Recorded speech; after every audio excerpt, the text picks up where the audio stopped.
ఆఖరికి ఆ విషయం తెలుసుకొని 20 జూన్ నాడు పొంగులేటి శ్రీనివాసరెడ్డి నాకు ఫోన్ చేసిండు. నేను చేయలే, ఆయన చేసిండు నాకు. సినా ఎక్కడున్నావంటే నేను బాన్సువాడకెళ్ళి బయలుదేరి హైదరాబాద్కి వస్తున్నా అన్న. నీకేదో ప్రాబ్లం ఉన్నాయో చెప్పినవాట కదా మన రేవంత్ రెడ్డి గారి తమ్ముతో. చెప్పిన మా భాస్కర్ తోలేసి, నేను పోలే భాస్కర్ తోలేసి. మరి సాయంత్రం ఇంటికి వస్తారా, ఉంటావా అన్నాడు. మరి ముఖ్యమంత్రి గారే వస్తున్నాంటే నేను ఎందుకు రావద్దంట. రండి అన్న. వచ్చాడు. నేను 6 గంటలకు చేరుకుని 6:30కు వచ్చాడు. నీకు ఏమేమైనా సమస్యలు ఉన్నాయంటే నాకు డబుల్ బెడ్రూమ్ ఒక 70 కోట్లు ఇవ్వాలి, కార్యకర్త చేసినటువంటి పనులు ఒక 100 కోట్లు ఇవ్వాలి, రెసిడెన్షియల్ స్కూల్ పని బంద్ అయింది దానికి పైసలు ఇవ్వాలి, దవాఖానా పైసలు పని బంద్ అయింది దానికి ఇవ్వాలి, ఆడ సిద్ధాపూర్ చెరువు పని బంద్ అయ్యి దానికి పని జాగాలి, లిఫ్ట్ ఇరిగేషన్ పనులు బంద్ అయిన ఇది జాగాలి, కోటగిలో దవాఖానా పని బంద్ అయింది అది జాగాలి, వన్నిలో దవాఖానా పని బంద్ అయింది అది జాగాలి. మరి ఇవన్నీ నాకు ఆగిరంటే టక్కన ఫోన్ సీఎంతో కలిపాడు. ఫోన్ మాట్లాడు సీఎం అవుతాడు. ఇప్పుడు ఎందుకన్నా రేపు తర్వాత మాట్లాడదాం. లేదు మాట్లాడు ఇచ్చాడు. సీఎం గారు మాట్లాడు, సీనా రేపు పొద్దున మీకు టిఫిన్ బ్రేక్ఫాస్ట్కి వస్తున్నా అన్నాడు. రండి అన్న. వచ్చి టిఫిన్ చేసిన తర్వాత ఇవన్నీ నేను చెప్పినా అన్ని నాకు ఇవన్నీ సమస్యలు ఉన్నాయి, మీరు ఓకే అంటేనే కండువా కప్పుకోవట్లేదు, కప్పుకో. నాకేం పైసలు అక్కర్లేదు, నాకు ఏం అక్కర్లేదు. అంటుండే మంత్రి పదవి కూడా వస్తున్నా అనుకుంటా. మంత్రి పదవి వస్తారు, చేసిన మస్తు చేసిన. ఇక స్పీకర్ చేసినట్టుగా మంత్రి పదవి నాకెందుకయ్యా దద్దన్న. అన్ని హామీ ఇస్తున్నా, 6 మాసాల్లో కూడా పూర్తి చేస్తా అన్నాడు. ఇవన్నీ సరే కండువ కప్పుకున్నా. ఆ కండువ కూడా జాతీయ కండువ కప్పుకున్నా. నయమైంది. ఈ కోర్టు కేసులు ఉన్నాయి ఇప్పుడు మా మీద కోర్టు కేసులు నడుస్తున్నాయి. అరే చేతి గుర్తు కండువ కప్పుకోలేదు బాబు, ఇందిరమ్మ బొమ్మతో కప్పుకోలేదు, జాతీయ కండువ మోదీ కూడా కప్పుకోలేడు ప్రధానమంత్రి, అది కప్పుకోరా చెప్పిన. సరే ఆ కథ వేరు లీగల్ గా. ఇప్పుడు ఈ పరిస్థితిలో మనం ఇక్కడ ఆగినాం. దానికి కొంతమంది రకరకాలుగా మాట్లాడుతాం. తర్వాత మొన్న నవంబర్ 7 తారీఖు నాడు సీఎం గారింటికి మీటింగ్ అయితే పోయినా. అందరు ఎమ్మెల్యేలకు మాట్లాడుతుంటే మాకు కూడా పిలిచాడు. అది ఫిరాయింపుదారుల ఎమ్మెల్యే మీటింగ్ పెడితే అందరం పోయినాం. మీటింగ్ అయినాక విడివిడిగా పోయినాం. పొంగులేటి శ్రీనివాసరెడ్డి కూర్చున్నాడు, బట్టి కూర్చున్నాడు ఆయన పొలిటికల్ ఆ ఛాంబర్లో. నేను పోయి శ్రీనివాసరెడ్డి రేవంత్ రెడ్డి గారు లేచాడు, కూర్చోసేనని అన్నాడు. ఒకటి అడిగితే సమాధానం చెప్పినా కూర్చుంటా అన్నా. ఏందన్నాడు, నేను నీకు 21 జూన్ నాడు నాకు కండువ కప్పిన రోజు నాకేమైనా పైసలు ఇచ్చినావా, నన్ను ఏమైనా కొన్నావా, కట్లట్టు సినా కొన్నావా చెప్పు, నాకేమైనా ఇద్దరు ఉన్నారు, నన్ను ఏమన్నా నా ఎమ్మెల్యేషిప్ కొన్నావా, నన్ను కొన్నావా చెప్పు, నేను అమ్ముడు పోయినా నీకని చెప్పిన. లేదు పోలేదు, ఇయ్యలేదు. దేనికోసం వచ్చినా ఈ సమస్యల కోసం వచ్చిన. ఏమైనా అయిందా, ఏం కాలేదా, ఏమైంది 100 కోట్లు హెచ్డిఎఫ్ ఉంటే 30 కోట్లు ఇచ్చారు. తర్వాత బంద్. దగ్గర 70 కోట్లు డబుల్ బెడ్రూమ్ ఉంటే 20 కోట్లు ఇచ్చి 25 కోట్లు ఇచ్చి 45 కోట్లు ఇవ్వాలి. బంద్. పనులన్నీ పేమెంట్ లేక ఆగిపోతున్నాయి. ఆ కాంట్రాక్ట్ పని చేయమంటే పేమెంట్ ఇవ్వమని అంటున్నాడు. దవాఖానా బాన్సువాడ బంద్ అయింది, కోర్టు కేసు దవాఖానా బంద్ అయింది. సిద్ధపూర్ వారి కాంట్రాక్ట్ 40 కోట్లు ఇవ్వాలి, వాడు బంద్ చేసిండు. మరి వీటి కోసం వచ్చినాయి కదా నేను.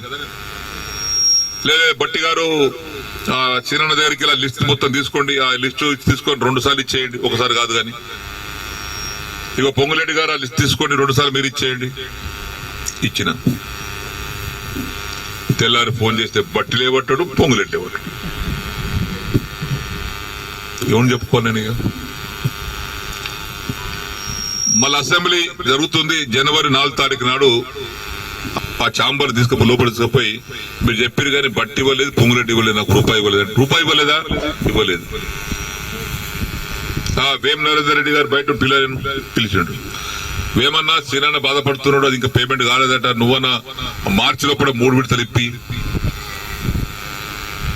సరే ఆయన తీసుకుని ఆయన వెళ్ళిపోయాడు. తెల్లారి వేయం నరేంద్రని ఫోన్ చేస్తే ఆయన లేపడు. 50 సార్లు చేసిన ఒకసారి కాదు, 50 సార్లు లేపడు.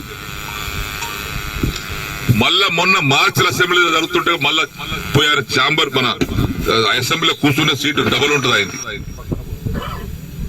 చెప్పిన ఏది కాలేదండి జరిగింది అని గంట పద చెప్తున్నాను. ఎవడు నాకు చెప్పాల్సిన అవసరం లేదు, నేనే సాక్ష్యం. అన్నం పెట్టుడు మరుస్తున్నా కష్టం కదా. అయితే రాజకీయ పరిణామాల వల్ల కొంతమంది దౌర్భాగ్యులు చేసినటువంటి బాధల వల్ల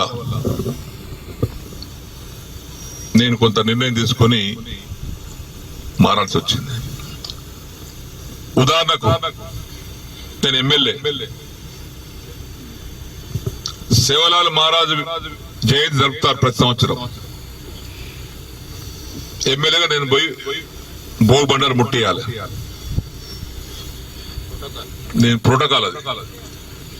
అక్కడ పోతే నాతో ఓడిపోయినటువంటి దరిద్రుడు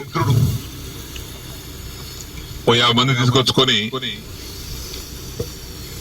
అటు ఇష్టం వచ్చిన స్లోగన్స్ ఇచ్చారు, డిస్టర్బ్ చేశారు. నేను రాకపోతే 10 నిమిషాలు ఆగిన వస్తుండంటే కూడా. కానీ ఆ గౌరవాన్ని స్వీకరించకుండా అల్లరి మూకలకంతా కలిసి అల్లరి చేశారు.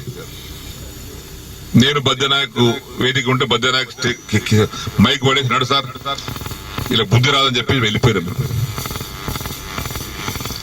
బడాపాడు కాడ ఉర్స్ సందర్భంలో చాందిని ఎత్తిపెట్టుకొని గుర్రం కప్ప చెప్తాం ఆ ఊరోళ్ళకు. ఎప్పటిలాగా నేను గుర్రం మీద అది చాంది ఎత్తిపెట్టుకొని వాళ్ళు కవాలికి వాళ్ళు అయిన తర్వాత ఆ గుర్రం కప్ప చెప్తే ఈ మహానుభావుడు వచ్చి అల్లరి చేసి ఆ గుర్రం పెట్టినట్టు చాందిని మళ్ళీ వాపస్ తెప్పించాడు. ఆడవాళ్ళు మొత్తుకుంటున్నాడు, వాపస్ తేవద్దు, అది మంచిది కాదు ఊరుకని. కొట్లాట అయింది. ఆ కొట్లాట నేను ఎందుకు ఉండాలని చెప్పి కారుకి వెళ్ళిపోయినా. అంబేద్కర్ జయంతి బాన్స్వాడ జరుగుతుంది. నేను పూలమాలేసి కిందికి దిగిన.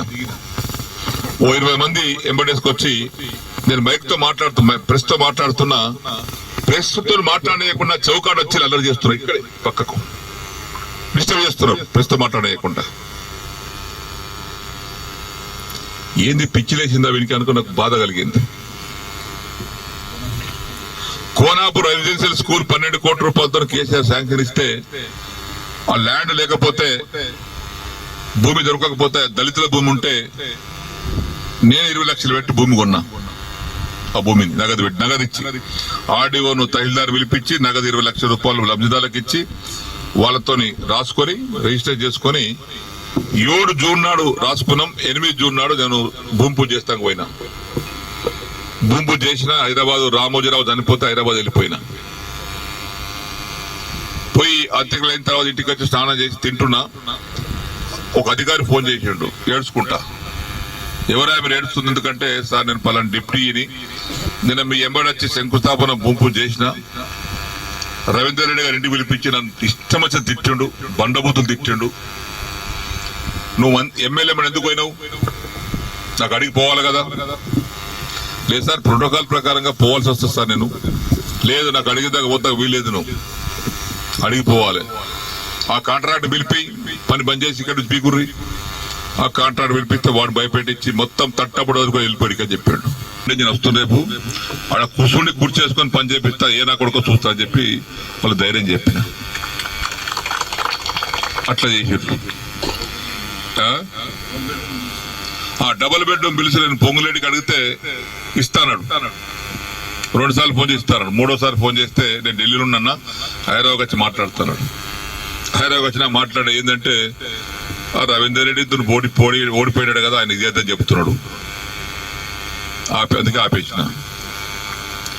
ఈ రోడ్లు దుర్కి నుంచి బీర్కూర్ రోడ్డు వైడనింగ్, నసలాబాద్ నుంచి బైరాపూర్ మీదుగా పోతంగల్ వరకు double road, Varni Tagilapalli Kotagi double road, Chandur Jalalpur, Chandur Lakshmapur Jalalpur double road, Rudrur Boppapur Bhavanpet double road, Varni Ganpur Varni double road 76 కోట్లు శాంక్షన్ చేసి టెండర్ పిలిపిస్తే ఆ టెండర్ క్యాన్సిల్ చేసేసి కోమటిరెడ్డి వెంకరెడ్డి దగ్గరకు పోయి కుసుండి క్యాన్సిల్ చేయించాడు. అప్పటి పని స్టార్ట్ చేస్తే కూడా చేయనీయలే. కోమటిరెడ్డి వెంకరెడ్డి దగ్గరకు పోయి అధికారులు చెప్పినట్టు టెండర్ అయింది సార్, అది క్యాన్సిల్ చేయొద్దంటే లేదా చేయించారు 76 కోట్లు. ఇప్పటికల్లా వర్ణి మన బీరుకు దూరికి డబుల్ అయిపోతుండే 2 నెలల కింద. ఎన్ని చేయాలని అన్నంగా వేశారు. తీరా నేను ఇక్కడ డబుల్ బెడ్రూమ్ పేమెంట్ ఇచ్చేది ఉంది, నాకు SDF ఫండ్స్ పైసలు ఇచ్చేది ఉంది, కార్యకర్తలు చేసుకున్నారు, ఇవన్నీ పేమెంట్ జరగాలని రేవంత్ రెడ్డి గారి తమ్ముడు కృష్ణారెడ్డి గారి దగ్గరికి మా భాస్కర్ బాబుని తోలేసిన. ఆయన ఇచ్చిన సమాధానం ఏంటంటే, భాస్కర్ మీ డాడీకి చెప్పుకుపోయి బీఆర్ఎస్ పార్టీ ఎమ్మెల్యేలకు రూపాయి ఇచ్చేది లేదు, ఒక పని ఇచ్చేది లేదు, మీ డాడీని కండువ కప్పుకోమని ఇస్తాం. నా దగ్గర భాస్కర్ వచ్చి ఈ విషయం చెప్పింది. నాతను కాదు నాన్న, ఈ వయసులో నేను పార్టీ మారడం నా వల్ల కాదు, అందులో కేసీఆర్ మోసం చేసి రావడం నా వల్ల కాదు, సరే ఏమని రాకపోరాను.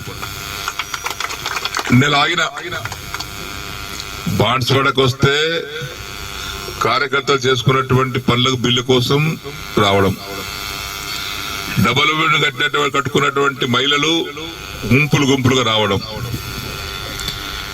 మళ్ళా నెల 10 రోజుల తర్వాత మళ్ళా భాస్కర్ మళ్ళా తోలేసిన ఆయన దగ్గరికి.